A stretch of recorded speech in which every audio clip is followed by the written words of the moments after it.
Right, stay exactly as you are, okay? COVID has demonstrated the fact that when tourism stops, the world stops, and even more so now that recognition of authenticity and being able to bring tourism to life, local communities very much do that, and that's what will set Scotland apart from its competitive set.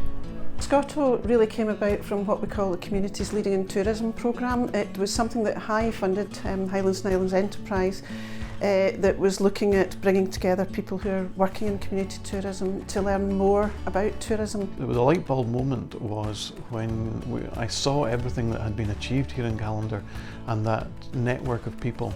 It became very obvious that that might be lost after the Communities Leading in Tourism course. So the idea was to try and keep everyone together and keep that network building and learning from each other. It's the idea community ownership and tourism, where tourism can become a force for good within communities, and with the communities actually owning the assets, they're in control, they can decide what's happening. The sense of innovation and entrepreneurship is vast.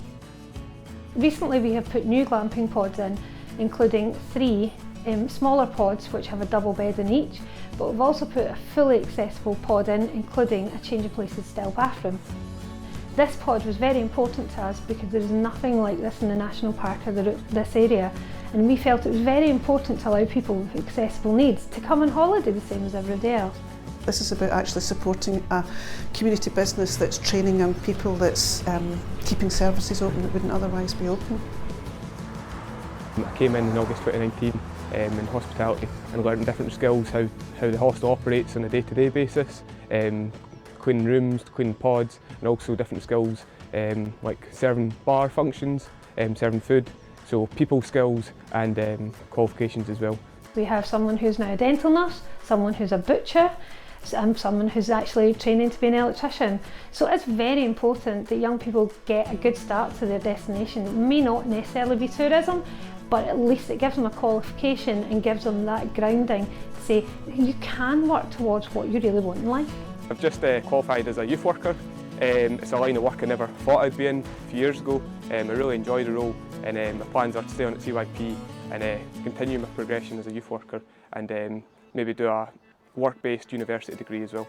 There's a conscious consumer out there. There's people who have got money in their pocket and they want that money to bring good benefits to the host community that they're visiting.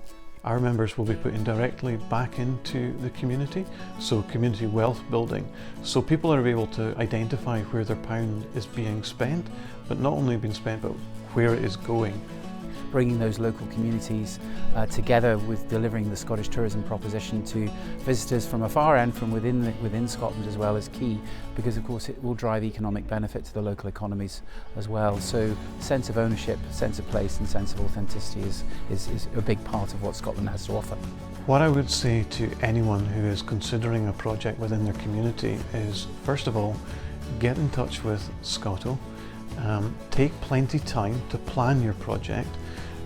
Having the information and knowing who to contact to deliver your project, that is a huge aspect of what SCOTO will be about.